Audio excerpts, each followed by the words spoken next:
The following is a production of DallasCowboys.com and the Dallas Cowboys Football Club. Let's go, baby! Are you ready for a break? Yes. Are you ready for a break? Absolutely. Ready for a break?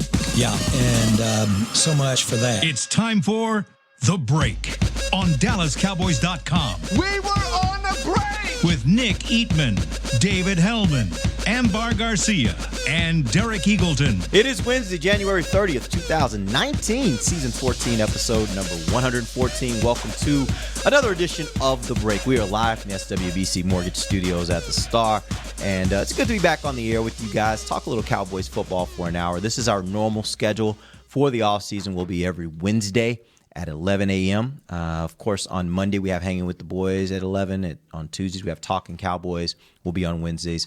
And then on Thursdays, the highly rated now draft show that Dave is also a part of. What do you mean now?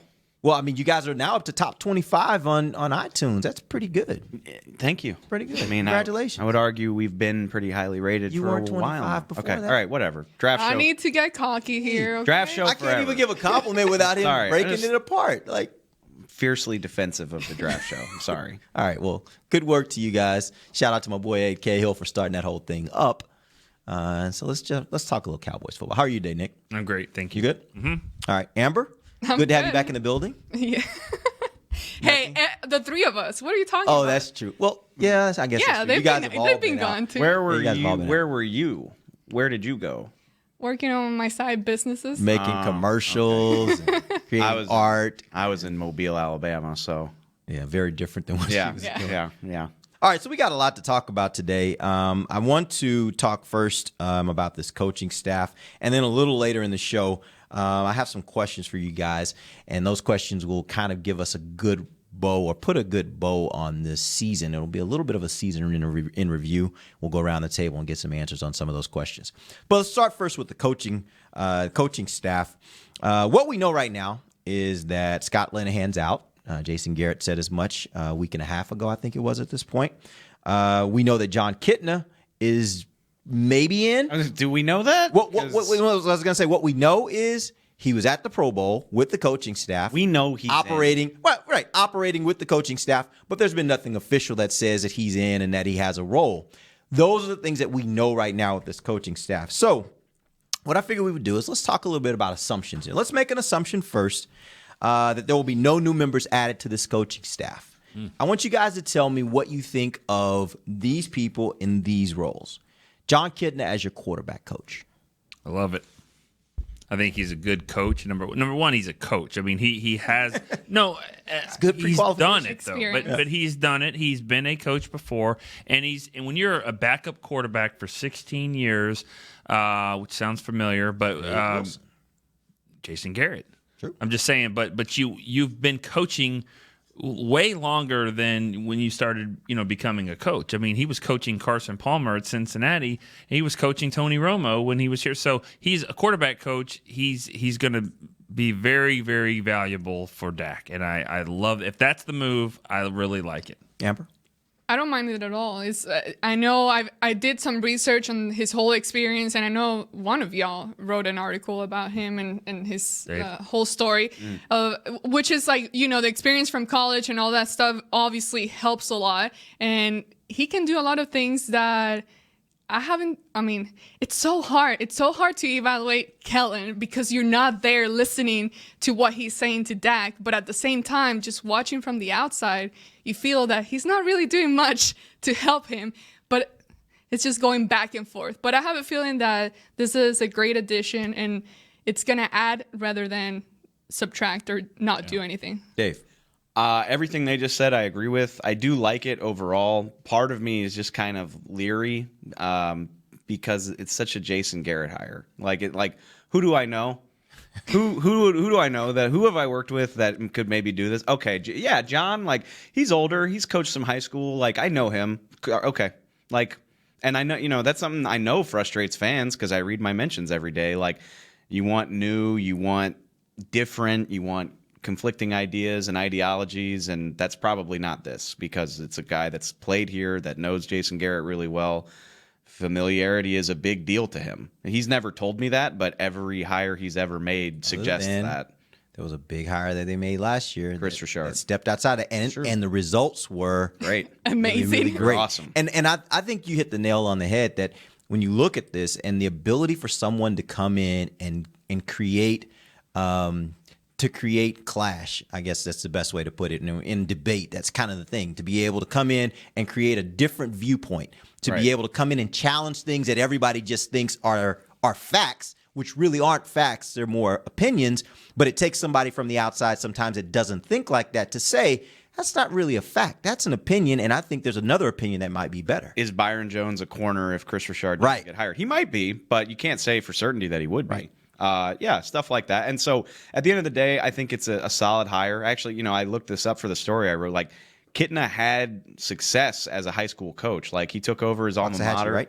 Well, he started at his alma mater in Tacoma, Washington. They were I think they were 2-8, and he went 11-1, and they were. Yeah, he turned them into a pretty good team. And then he went back to the Cowboys for a game. Yeah, he actually left to. Yeah, right. They hired him. They hired him back when Romo hurt his back in 13. And I think that's important because they needed somebody on the fly who knows it and who can come in and be smart and figure things out quickly. And he, that was just a one-game option, but he obviously just proves just how much he's still with it. I mean, as far as what this offense is, he can come in, he can adapt quickly. How was he as a player? He was a pretty good player. He was a solid quarterback. Yeah, he was solid. He was never a great athlete-looking guy, but it's like he wasn't the fastest, didn't have the great arm, but he was good enough to be a backup. And I'll say that. And had some pretty good years as a starter. When they drafted Carson, Cincinnati and Detroit, he had some pretty fantastic years. Yeah. When they drafted Carson Palmer, I know he sat all year because Kitna played, and he was good enough to play and keep the first round pick on the bench, which is what their philosophy was. But he obviously was good enough to keep him there. And then he better than anything, he handled it of like, all right, now you're the guy. I get it. I know that he understands the dynamics of things. Oh, at the end of the day, I think it's a good hire, but the familiarity of it gives me pause a little bit, but that's okay. And that, to be honest with you, I don't think any coach in the league is any different. I really think that a lot of coaches hire people they know, and you're right, or at least somebody that they know knows him, refer to him. All right, let's move on. Let's talk about now the role of play caller. And I'm going to throw 3 names out, and I want you to tell me of those 3 names, put them in priority order of which one you'd want to see first, second, and third. Now, again, we're assuming want to see that you think should be the play caller in order of 1, this is the guy I definitely want, down to 3, this is the guy I don't want. All right. And again, we're assuming that there are no new people that are going to be added into this mix. The people that are already on the staff or presumed to be on the staff will be the people that they will be choosing from. All right. So it's Kellen Moore, Jason Garrett, Doug Nussmeier, and one other qualification. We're talking specifically about play caller, not necessarily just offensive coordinator, but the person that's going to be calling the plays on Sundays. I think that this isn't to mess up your game or anything. I'll give my answer because I don't. All I've seen really call plays is Jason Garrett, but I think we know who it's going to be. Jason Garrett. Yeah, he did talk at the Pro Bowl, not to us, not to the media, but he talked to Jason Witten and the crew of the Monday night crew that did the game. And if you listen to the game, if you put yourself through that misery and watch that and listen to it, they said Moore's going to have a good year. He's going to be able to call the plays and he's going to have a different style. And it wasn't like this is what they think is going to happen. This is what's going to happen. So. I think Jason Garrett told them that's what's going to happen. I really believe that. So that being said, Kellen Moore will probably be the play caller. I've only seen Jason Garrett do it. He did a nice job. But he had Romo, is that who hit you T.O. think should be calling plays? I'd like to see Nussmeier, honestly. Really? I'd like to see Nussmeier. Why? I think Dak is the closest thing to a college quarterback, college-type system. I think that will work with him here, and I think he's got the best experience when different college systems. I think it'd be interesting to see what he does. What do you know about his? Because I haven't researched it much, but just in reading little articles and tweets here and there, it sounds like he wasn't a guy that was beloved by a lot of college fans at the stops where he was an offensive coordinator. What do you know about his career there, I guess, as a college offensive coordinator? I know he did win a national title with Alabama as their play caller. Well, doesn't everybody? Exactly. That's so. Yeah, I mean, take that for what it's worth. His stint at Florida was not very memorable. That has a lot to do with talent. Michigan too. The Alabama was his best results, also probably his best talent. I think he got there right after McCarron left. I think he was there the year Jacob Coker won, which is like the worst quarterback Alabama's won a national title with. So he did something with a little less. Yeah, well, he had All-Americans at every other position. I think he might have been there with Amari Cooper, but don't quote me. No, yeah, he was, because they talked about it when they traded for him. They're like, yeah, Nuss knows Amari from Alabama. Well, good, because he's got a Pro Bowl receiver, a Pro Bowl running back, a Pro Bowl quarterback, and 2 offensive linemen. If these are... You're saying this is Bama? No, I'm saying you've got some guys that, if you need talent, they've got talent here. You're right. If these are my options, I'd just as soon go with Kellen Moore, to be honest with you, because I don't think any of them are great options, but this is the route the Cowboys have decided to go with. But why would you defer to Kellen Moore over those other 2? Because I'm going to, and I'm not saying that I should, but I'm going to choose to believe the glowing praise about him from every direction. Travis Frederick talked about it. His coaches at Boise have talked about it since all this kind of started to leak. Dak has been effusive in his praise for Kellen from the get. In the time since he kind of emerged as an offensive coordinator candidate, his John Gruden quarterback camp videos have surfaced where he's breaking down tape with John Gruden, and you can see that he's a smart guy. You can see the type of offense that he ran at Boise State, and they incorporated things that I think a lot of Cowboys fans would like to see. When it comes to misdirection and making simple things look complicated and things like that. I'm not saying he's going to be good at it. I have no idea, but I'll take the young unknown who has the chance to be really good at it over the guys that we've already seen do it. And like I said, no idea if it'll be worth it, but if these are my 3 choices, I'll just go with that. That's Garcia. Fine. It just absolutely blows my mind that that's even an option. Like, no disrespect to Kellen Moore. Absolutely no disrespect. But with all due respect. With all due respect. And keeping in mind that I know very, very, very little compared to what they know over there on the football side and what they do in those meetings. But I just cannot comprehend how you go from being in charge of one guy, basically, Dak Prescott, training him. You still didn't really see growth. I don't feel like I saw any growth and difference from Dak compared to previous years. Just something not impressive, And I just feel that you get one person that you're looking after. It wasn't successful. Now you're being promoted, and you give him the role to kind of manage a bunch of different guys in a way and coordinate everything. And again, we haven't seen that, but we haven't seen him in this role, but we know the relationship he had with Scott Linehan. And I'm not saying they're one person, but we know how similar, or from what we heard, how similar they were and how connected they were. So I'm thinking, in my mind, my assumption is where they must be very alike, and their train of thought and their methods must be very alike. Something? I've heard some other people say that, and I think that's a little bit unfair. Here's why I'd say that. I'll give you an example. Nick and I have worked together a very, very long time, and for most of that time, I've been his supervisor. A lot of people think me and Nick think alike because of that. I would guarantee you that if I were no longer in this position and Nick was running this department, there would be a lot of things that would be done very differently. I don't think it's fair to assume. That's true. It's very true. Nick. True. There'd be a lot of things that be done different. I don't think it's fair to assume that because 2 people are connected and have been connected for years and have known each other for a long time and have worked together for a long time and worked in a relationship where they were kind of doing similar jobs or doing the same kind of work, that all of a sudden, if one had the ability to make the call over the other, that things would stay the same. I don't think that's fair to say. And Stephen Jones did his best to put that idea to the torch at the Senior Bowl. He didn't say Kellen Moore's name once, but he was like, you work under a coach, you have a lot of respect for him. That doesn't mean you agree with everything. And he was like, we've got young coaches on this staff who we think can implement change if they're the ones calling the shots, which, again, no idea if that will come to pass, but that is what they are hoping for. Right. And it's again, it's right in line with the way Jason Garrett has done things. Like yeah, I'm sorry, you don't want to hear this listening at home. Like, they don't want radical change. They want minor tweaks that feel familiar that will help them to be more efficient. They don't want to completely overhaul everything. They just want it to be a little bit better. Do they need a radical change? I mean, because you can hear the arguments on both sides. On one side, you can say, well, this is a team that has talent. This is a team that got to the divisional round of the playoffs.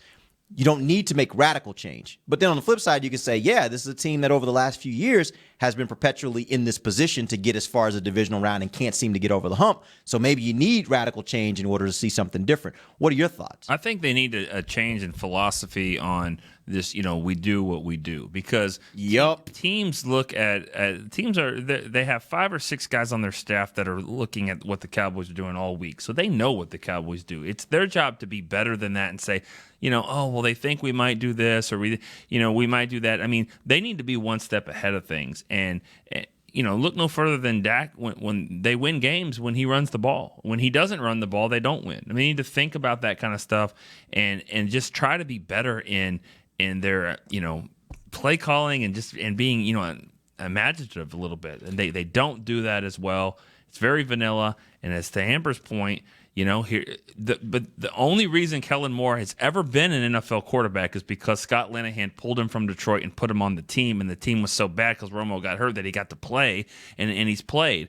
He's probably the only reason he was on the staff. So I think there's something to be said for it. They must have something, that's linked together. I just hope he may think that he's just smart and he's a good coach. Yeah, I hope he takes and he understands the sport. That doesn't necessarily mean that if he were calling the plays, he would do it the same way, right? It doesn't, but it's just something that doesn't really get you excited at this point. It's not such a drastic change to where you would expect a big change in the whole offense and the play calling. So I do wish him the best, and I hope if he is given that promotion, I do hope he's able to turn things around. But at this point, it's nothing that gets me off my chair, jumping around and doing anything different. And a few weeks ago, I had asked Nick, I'm like, okay, when you start analyzing teams in the NFL, example, the Patriots and what they've been able to do for so many years, be so constant, and that's keeping in mind that players come and go.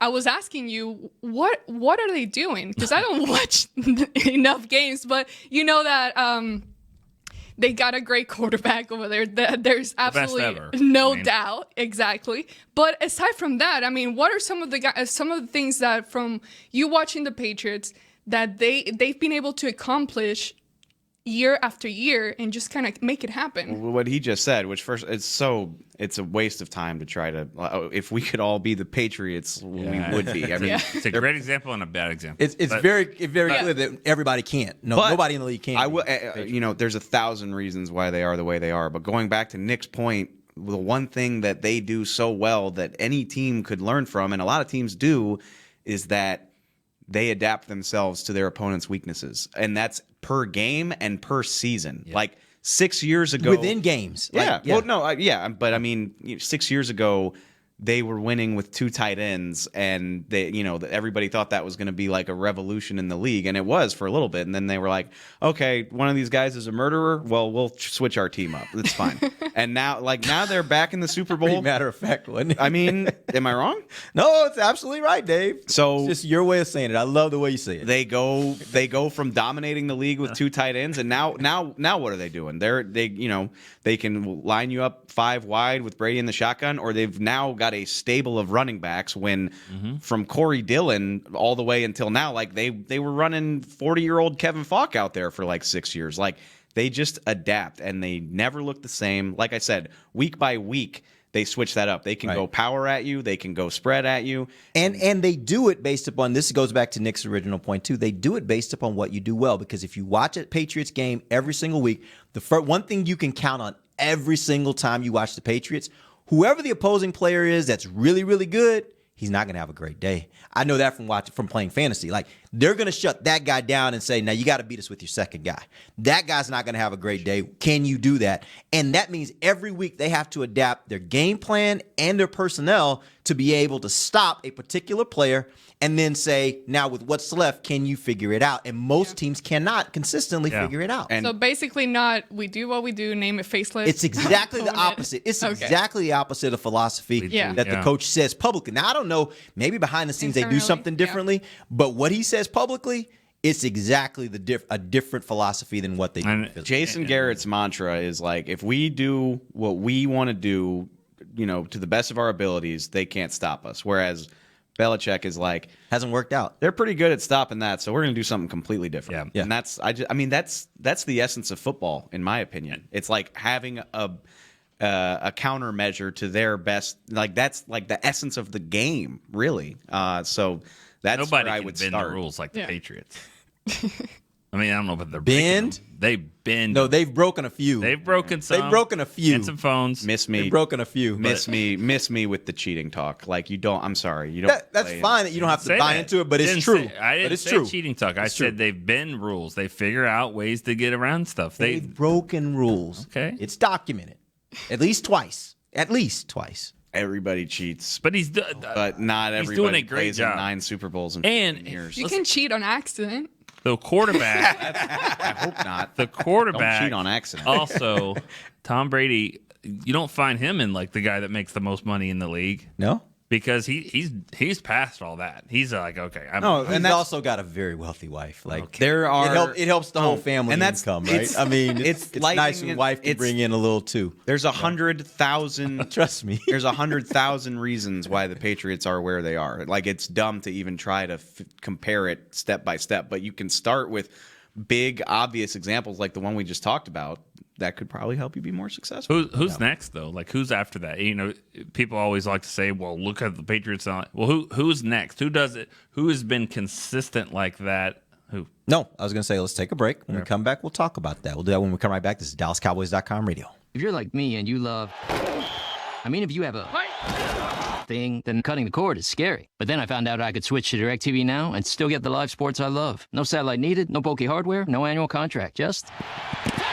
Get the live sports you love. Try DirecTV Now for $10 a month for 3 months. Visit DirecTVNow.com. DirecTV Now. More for your thing. That's our thing. Use code REALDEAL. Limited time. Price for a little package. After 3 months, renews monthly at full price. Currently minimum $40 unless canceled. Prices may change. New subscribers only. Cancel anytime. Content varies by package and may be limited. Restrictions apply. Do you want the most interesting, up-to-the-minute Dallas Cowboys news straight from the Star in Frisco? How about exclusive and on command? That's right, news and nuggets you can't find anywhere else. With our exclusive Cowboys content on Alexa, you can have all the answers, secrets, stories, and more. What's Stephen Jones thinking during a game? What's Joe Looney's favorite pregame meal? We take your questions to Cowboys players and coaches, and you can hear the answers directly back to you. Just say, Alexa, open Dallas Cowboys. Star Sports Tours is the only official fan travel partner of the Dallas Cowboys, offering exclusive game weekend travel packages with sideline access and photo ops with current players, alumni, and cheerleaders. That's not all, though. You'll get to talk X's and O's with Senior Director of Player Personnel Will McClay, and of course with yours truly, me, Brian Broaddus. You can trust the official fan travel partner of the Dallas Cowboys, and with us, you'll travel like a pro. Visit cowboystravel.com to book your travel package today. Want to use what the pros use? How about the official men's skincare brand of the Dallas Cowboys, Jack Black? Right now, you can get the Jack Black Playmaker, a curated collection of Cowboys locker room favorites for just $10 with free shipping. The Playmaker includes 4 Jack Black skincare favorites, plus a full-sized Intense Therapy lip balm and a Cowboys can cooler. Go to getjackblack.com/Cowboys and use the code word Cowboys. The Jack Black Playmaker, $10, free shipping. While a player can look good on paper, it's when he's out on the field that you really find out what he's made of. That's why the Cowboys rely on more than just stats and scouting reports when building their team. When picking a tractor, it's why you should rely on more than just specs and features. You've got to take it out and put it to the test. The Cowboys did when they named John Deere their official tractor. Experience one for yourself. Visit myjohndeeredealer.com/football. Back to the break. Welcome back. It's the second segment of the break live at the SWBC Mortgage Studios at the Star. We're talking Cowboys football. We've been talking about this coaching staff. And Nick, just before the break, you had a question you wanted to throw out there. What's your question? Well, we were just talking about obviously what the Patriots have done on a completely different level. But, you know, when you're talking about other teams that have done it on a consistent basis, continuity is also a big deal. And Jerry loves continuity, you know, and don't think it doesn't matter. Don't think it doesn't. This team has drafted well because there is continuity in what Will McClay wants to do. He knows what Jason Garrett wants and their staff. They know what they want. It's working as far as drafting goes. Other teams doing it. I mean, other teams are consistent. We mentioned the Saints. We mentioned teams like the Steelers, like the Packers, like the Seahawks. And to be honest with you, there's one thing that I think is in common with all of those. It is, number one, they've got a really good quarterback. And number two, the continuity is between the quarterback and the head coach. There are a lot of other pieces that change. They'll change coordinators. They'll change other skill players on the team. They'll change other pieces on the team. But what stays consistent on all three of those teams is their quarterback and their head coach have stayed pretty much the same. Now, the Packers are changing their head coach. We'll see if that kind of reasserts their consistency, because obviously this year was a little bit of an anomaly for them. But that all being said, again, the quarterback, the head coach makes a difference. Sorry. I was going to ask a different question. Well, you know what? I was going to ask one, too, that I've been thinking for the last few weeks.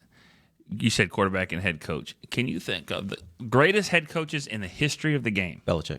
Okay. The best coaches ever. Okay. Name some more. Best coaches all time. Lombardi? Okay. No. Yeah. Sorry, not. Of course, Landry. Shula. Yeah. Every Well, you could talk to Bill Mickey. Walsh. Yeah. Parcells. Kent's not going to let us forget that. I'm getting there, but the thing about it is he's the only one. Bill Parcells is the only coach that is considered a great coach that didn't really have a Hall of Fame quarterback. Everybody that you would ever call it to be a great coach has had a great quarterback. Maybe it's the other way around. Maybe the great quarterback is because it's a great coach.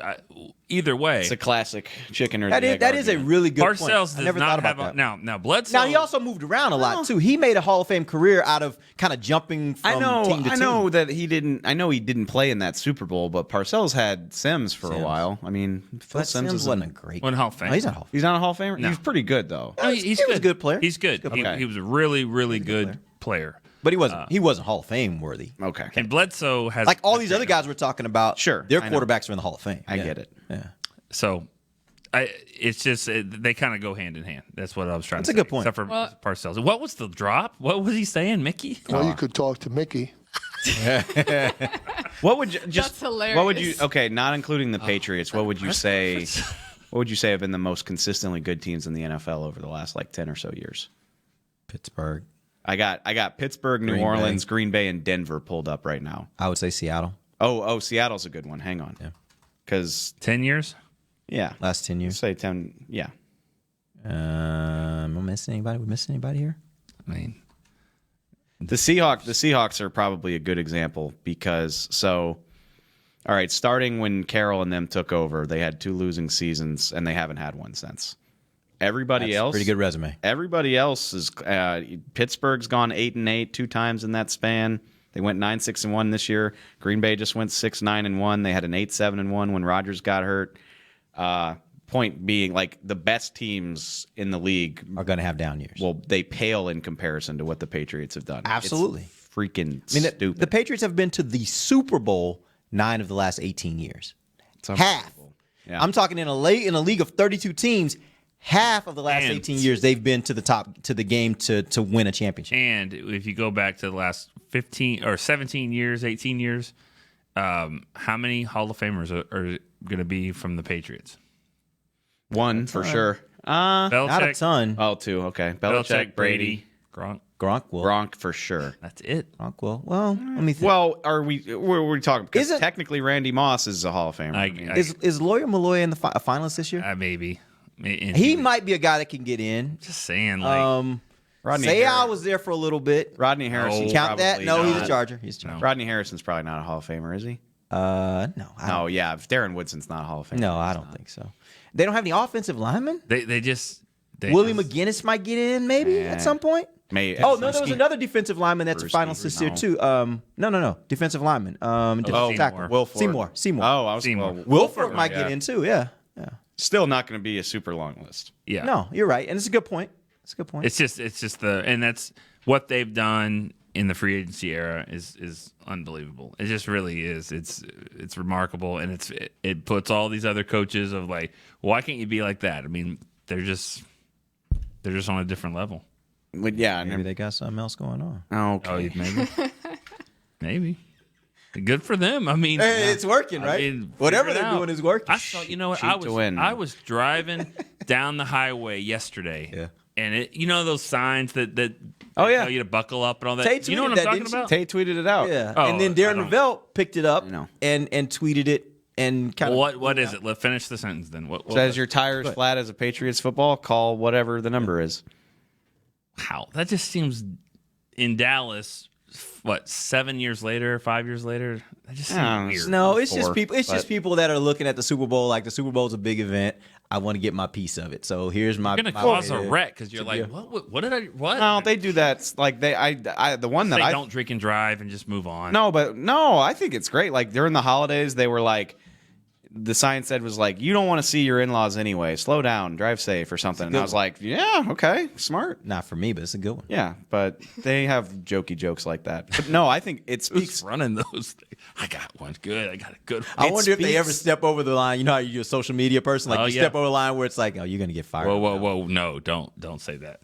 Yeah, I can guarantee you. Like, I'm gonna put this around. Right? No. Yeah, that's a bad idea. It just speaks. I don't think it speaks to the Super Bowl. I really think it just speaks to how much people hate the Patriots. Like, oh yeah, everybody hates the Patriots. Yeah, if you're not a Patriots fan, you hate the Patriots. But guess what? I don't hate the Patriots. That's the same thing that most people say about the Cowboys and would say about most big franchises that have had a sustained period of success. It's because over that period, people start to say, I want to see anybody win but them. Yeah. And so if you're not a fan, then you become an anti-fan, So it is what it is. All right, here's what we're going to Let me ask this real quick. Going back to what you started talking about, Nick, the whole correlation between the head coach and the quarterback. Now that you got Dak Prescott, and in 3 of his first years here, they've made it to the playoffs. Two of three. Three straight winning records. 3 in the first years, 2 of those, they made it to the playoffs. Right. Does this start a new clock for Garrett? Or you're still running the same clock?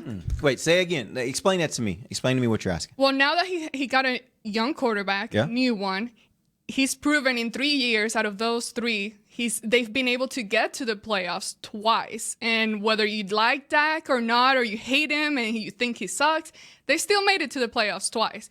Does having this and seeing what they've been able to do in 3 years start a new different clock on Jason Garrett, or you're still running the same clock? It's a different C word, and it's called contract. Yeah, ask me again. New contract. Has he gotten that new contract yet? Yep. That's a good point. Yeah. If he starts a new contract, then yes. Yes. But it's fascinating because, before the season even ended, the Rappaports of the world were reporting that those conversations were going to ramp up. And maybe they will. Like Jeff Sullivan had it way. Yeah, you're right. He did. Jeff Sullivan had it in October. Yep. Maybe he does, and there's but he still believes that too. He's like, hey, this is happening. There's no parameters for coaches. We know when DeMarcus Lawrence needs to have a new contract by. There's no time limit on Jason Garrett, but other than by the end of next year. Right. No, I'm just like, they could sign it today. They could do it in 3 months. So I don't know, but if he goes into next season without a deal, then hell no. That means win or you might not be. Right now, we're having the same conversation we were having last year. Now, a week from now, he might be on a 5-year deal, and that's a pretty telling indicator that he's got more time. And by the way, let's also remember, they did an improbable thing this year. They got to the playoffs after starting 3-5. If they didn't turn that around, it's my personal belief that we would have already seen them make a move at the head coach. I don't think Garrett would have stuck around if they would have continued on the track they were on at 3-5. Let's say they end at 6-10. I don't think he comes back. Yeah. So that to me says that it didn't set a new clock. It's about what are you doing right now? And I think he probably bought himself a year or 2 with what they did this year, getting back from 3-5. Well, but let them blow it next year, and I think all bets are off. We should have talked about this when we were more knee deep in the Kellen Moore stuff, because hey, maybe he is getting a new deal, but it's interesting that that's their hire. Because I mean, if Jason Garrett's getting a new contract, then you can go get whoever you want. If Jason Garrett's going to play out the rest of this deal and he doesn't have a long-term future, it hinders your ability to go get some OC to come in here and not know what his future is. So, OC, yeah. And I don't know this for sure. I would not be surprised at all if Jason Garrett gets an extension this offseason. But to me, it kind of says, all right, let's try this young hotshot out, see what y'all can do, and hope for your sake that it's good. Like that, doesn't Is that how Jerry says it? Like, isn't that? I hope it works out, guys. Isn't that kind of how that sounds to you? Like, am I crazy for thinking that? No, that's logical to me. And Definitely so logical. We'll see. I don't know. Maybe Garrett will get an extension, but I kind of feel like we would have heard more about it. Maybe not though. Well, I think that there still is that possibility, mainly because I believe him not talking. And Nick, you were there last week. I believe him not talking last week. I think there are a lot of layers to that. And I think one of those layers could be he doesn't know what his own status is. And I don't mean from the standpoint of necessarily getting fired, but he doesn't know, like, he might be getting a contract extension. If he gets the contract extension, maybe it changes how he looks at being able to go and get a new OC. If he doesn't, then he's sticking with the options that he has here. Is there a timetable where when? No, that's the point. Like, they don't have. There is no timetable other than by the end of next season, by the end of 19, his contract is up, right? Yeah. So at that point, then there's a timetable because he's basically a free agent, and you don't have franchise tax for head coaches. So he's a free agent. He can do whatever he wants to. But he's done this before. He didn't get his last extension until after the conclusion of his last year, which was 14. Like, we were having this conversation. But the point is, at that point, he could walk. He doesn't have to take your offer. Right. So he can go out and just bid his services out. And if what Jerry said earlier this offseason, which is if he'd have been out on the market this year, he'd have gotten 5 offers. Now you're bidding against other teams. Maybe it's a lot harder to get him back for the money that you want to get him back for, because some team is just like, hey, we'll throw more money at him because we feel like we really can get some value of what he brings. You know? Yeah. All right. Here we go. Let's talk a little bit of season in review. We're going to go back and look at 2019, and I have a list of questions here. There are 6 questions. And feel free, as we do in all of these instances, if there's a name that you want to throw in, feel free to throw it in for discussion's sake. But I'd like to stick with the names I have here because I thought about them, and I think I have a good list here. All right? Okay. So let's start with question number 1. Player who most exceeded expectations in 2018, Byron Jones or Leighton Vander Esch? Leighton Vander Esch exceeded my expectations, but I don't know how you can't say Byron Jones. I mean, Leighton played great. I think there was a lot of doubt about that pick. He deserves a lot of credit, but I mean, we were labeling Byron a bust or a disappointment or whatever you want to call it, and he got to a Pro Bowl. I've answered this, and after a position change. Yeah, I'm going to go. I think it's Leighton, though. I really do. I at first when you said Byron, I was like, how's it going to be anybody else? But the fact that Leighton is like an All-Pro player, he was second team All-Pro, and as a rookie, he was just unbelievable. And he had, I mean, think about it. Now he's played linebacker 2 years in his life. 1 year at Boise State, and 1 year, and the year at Boise State got him to a first-round pick. The year the Cowboys got him to All-Pro. I just think that was the limit. I don't have a problem with that, but I mean, again, he's a first-round pick. He's a rookie. Like, he's a fresh, he's a block of clay that hasn't been molded. Like, who knows what your expectations are? Like, some people had low expectations, some people had high. Whereas Byron, he got benched at the end of last season, and then they changed his position, and a lot of people thought it wasn't going to work out, and he's a Pro Bowler now. So I'm fine with either one. Garcia. Yeah, either one are good options, and I would go with Byron though, because Leighton, he was new. He's something new, exciting. You have all the high expectations and hopes for him, and he exceeded them, which was great. But at the same time, when you go back to looking at Byron and his status, playing corner, then back to safety, then back to corner, so the fact that he was able to turn it around. Okay, and that's true. But if I had to tell you, one of those two guys is going to kind of have a drop-off next year, I think everyone would probably say Byron, because he actually started to see a little bit of a drop-off. He didn't play as well towards the end of the year. So I don't like calling it a fluke or 1 year deal. I don't like calling that at all. But I'm just saying I feel like Leighton is kind of here to stay a little bit, and that is just surprising after 1 year that he is just so dominant like that. But Two great choices. That last game, though. We don't know. He didn't play well.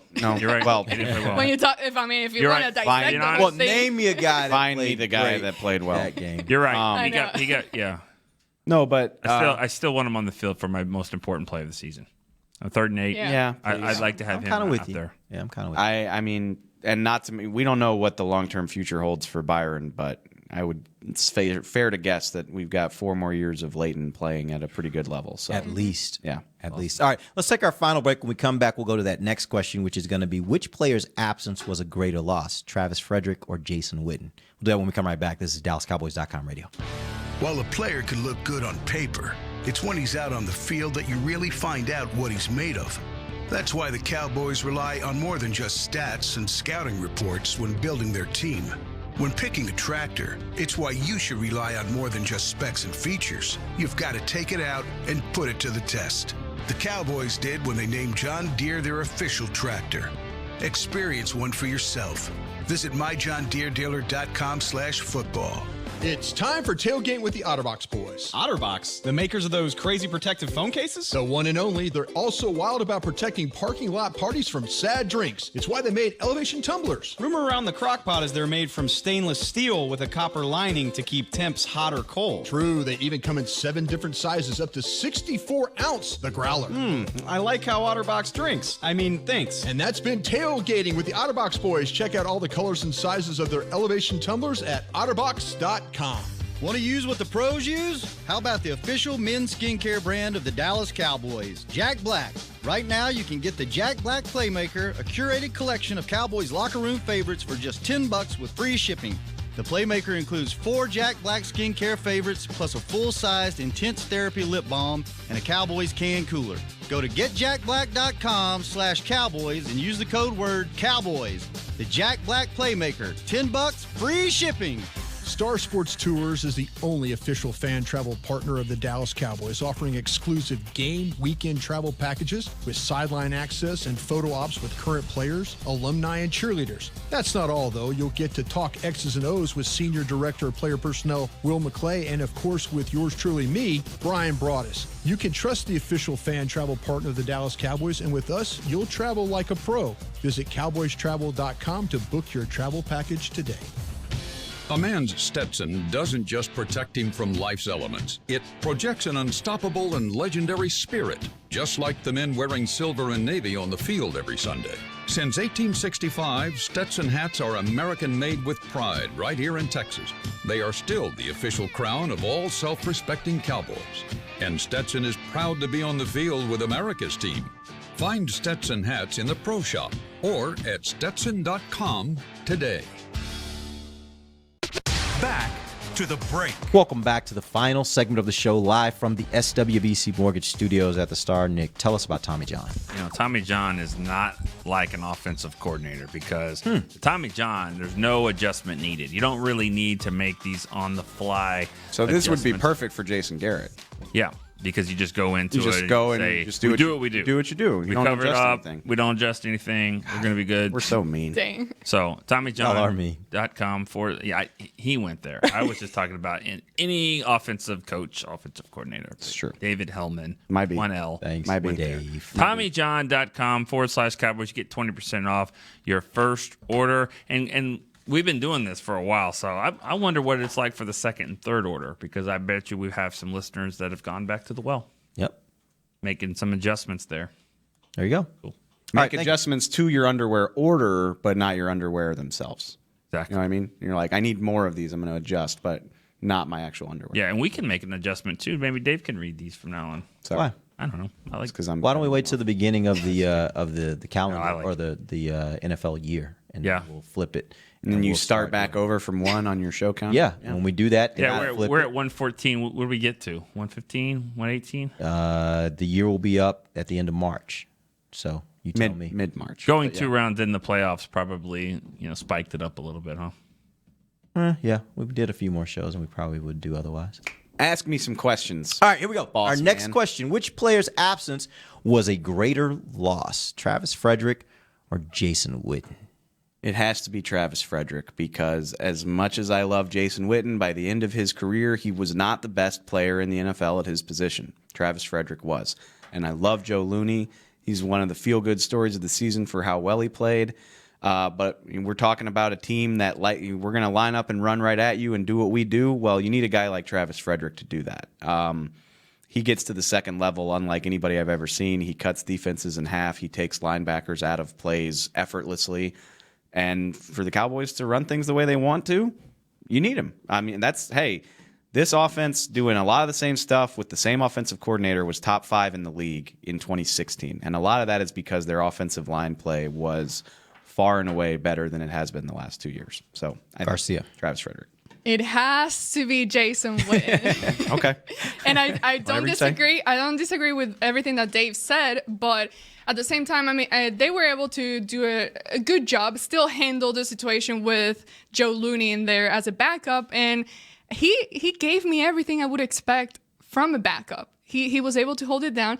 And Jason Witten, although he was declining towards the end of last year, he was still, I think he would have still be able to provide you some production on the field, especially with the connection that he had with Dak. Dak would be able to find him.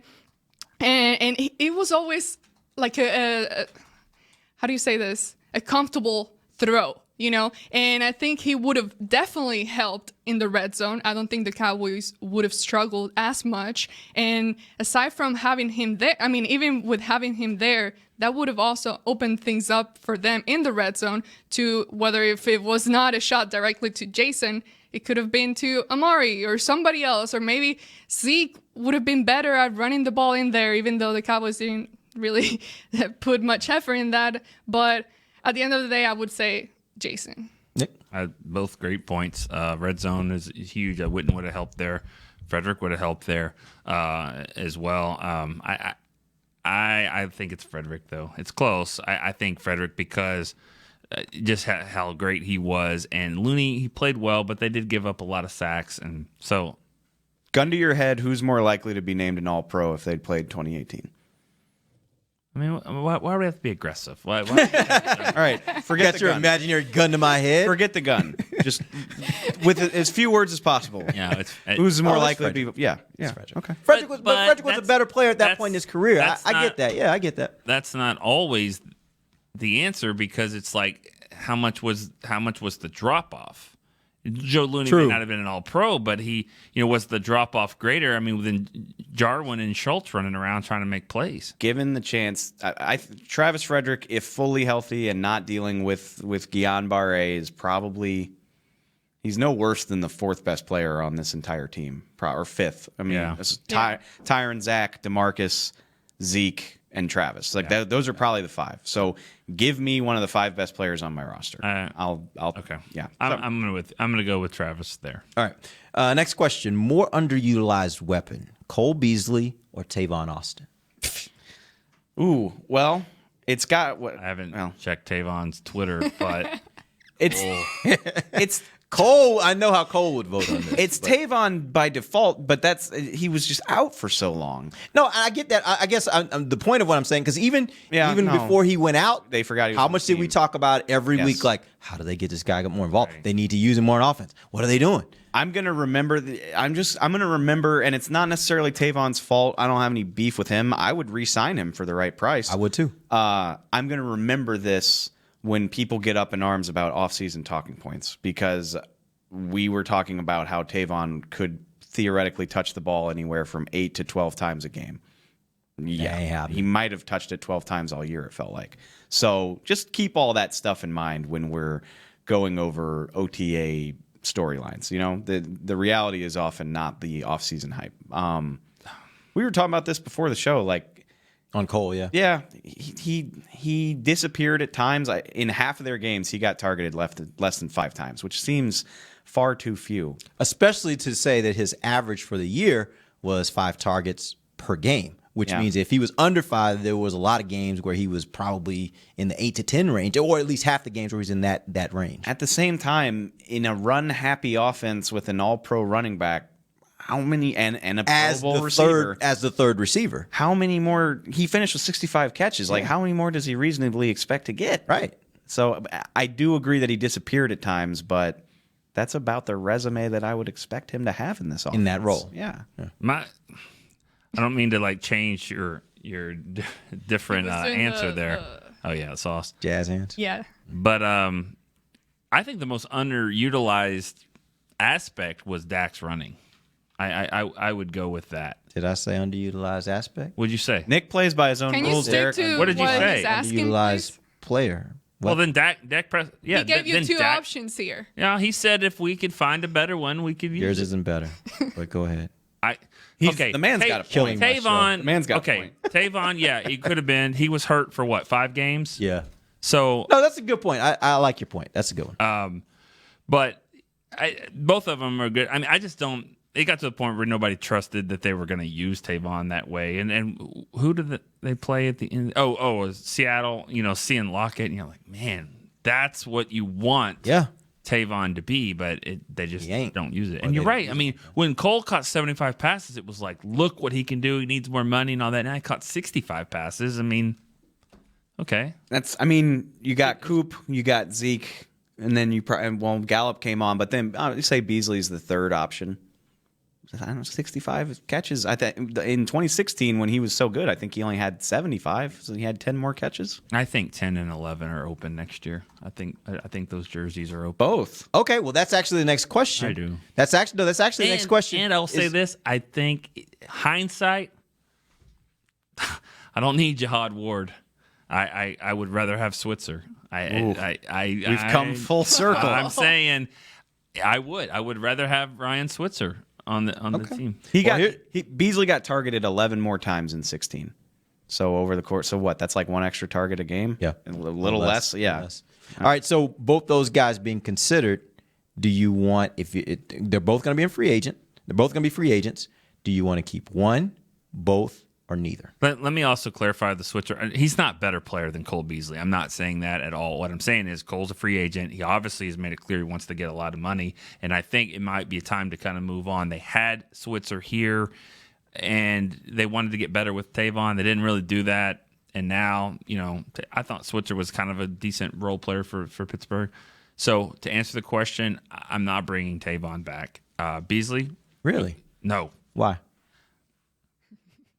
I don't. Not even as a return guy? No, I don't. Remember what I just said it a few minutes. The dancing just really bothered me. I said it a few minutes ago. It bothered and That nobody bothered caught That it. bothered him all I thought season. y'all would catch it. I know but what you you're didn't. talking But I about. said he was hurt for 5 games this year. I know he missed 10, but I said he's hurt for 5, and I don't think no. And yes, you know what? Where there's smoke, there's fire. Literally. So Dancing bothered Nick. It did. It's fine. It absolutely bothered him. I think there, alarms went off at the end of the season on that situation. I think. I hear you. I hear you loud and clear. I feel it feels harsh to say I don't want Cole Beasley back. I think he's a hell of a player. I think he's underrated. I think he could be outstanding in another offense. I have no doubt about that. And I think there's a better chance he comes back with Linehan being gone. There's no beef between him and Dak that I'm aware of. They love each other. The thing, so you're implying that there is beef between him and Linehan? I think he made that pretty obvious, didn't he? I mean, I'm just from October onward. So I did a radio hit yesterday with somebody in DC, and they were like, "Oh, Beasley was on Twitter last week." I was like, "Beasley's been on Twitter since September, man. Beasley's been on Twitter his whole career. We went back from London. He was. He's had some memorable moments on Twitter. His wife too. Yeah, they go in. He's been a waiter for a while. If you can get the. God, I can't. I'm deal sorry. with I the just show. caught that after you said it. It took me a second, but go ahead. If you could get him back on a team friendly deal, I'd be fine with it. And I feel harsh saying this because I do think he's a good player, but I'm down to upgrade that position. And basically, what I mean by that is there's no rule in the NFL that says your slot receiver is only effective within 10 yards of the line of scrimmage. That's not a thing. I know the Cowboys have had that guy for so long, it feels like a thing. Juju Smith-Schuster is a slot receiver. Jarvis Landry is a slot receiver. These guys exist who can be dynamic within 10 yards of the line or downfield. And I'm all about getting one of those. But that's also precisely why, in my opinion, I don't think you go out and get a slot receiver. I think what you get do a is badass you go receiver get who a can good play in the receiver who slot. can play in the slot and outside. You already because guess have what? one by the there name you go. of Amari Cooper. There you go. Yes. And move them around and make defenses have to adjust to the fact that you don't know where they're going to line. Which is why if they'll draft a tight end, they will do it. But I don't care about getting him in the second round. Just get one, because I'll take Jarwin and Schultz. And they can do their thing. And again, a badass slot receiver or a badass receiver who can play in the slot will be far more of a friend to Dak than a tight end, in my opinion. Yep. In my opinion. Yep. Amber. One both, or neither. Who's in free agency? They're Which just one? so close to each other. I mean, I don't know. There's nothing else to say than everything they've said already. But one of Cole Beasley, he doesn't want to be here anymore. He's over it. He's ready to move on. Tavon, I would love to have him back, but unfortunately did not see anything this season to where it would give me hope that the Cowboys would be able to utilize. Yeah, but let me ask you this, because I think you guys are kind of glossing over the idea that he was a much better option as a return guy than anything else you had on this team. Yeah. And even if you brought him back for the purposes of being your main return guy, that still has value in my opinion. Now, maybe he's not willing to take that contract that comes with that, but I think that has value. And I would, at the very least, if I'm the Cowboys, try to re-sign him for that purpose alone. I don't think it's fair to say Beasley doesn't want to be here. Yeah, I don't know about that. I think Beasley wants to be appreciated. Like, Beasley wants to be maybe not a focal point, but a guy who is not an afterthought. And he could maybe be that here if the money's right, or maybe not. Yeah, but at this time, if it doesn't feel appreciated, he doesn't want to. He's got a better chance of getting what he wants somewhere else. Yeah. I will. And I personally believe there will be other teams out in the free agent market that are willing to pay him closer to what he wants than the Cowboys will. There's a list out there somewhere that says he's one of the top 5 available free agents in the league. There will be teams that covet Cole Beasley, in my opinion. And I think the Cowboys let him go do that. I agree with that. Which is why I'm all about bringing Tavon back, mainly because of price. Like, he's the closest thing you have to a dynamic returner. He can do some of that slot stuff. He's not going to command huge money on the free agent market. And I think you can get him back relatively cheaply. His injury history, his lack of really being able to find a true position, bring him back very cheaply to be my 5th or 6th receiver / return guy. I'm fine with that. Yep. All right. Next question.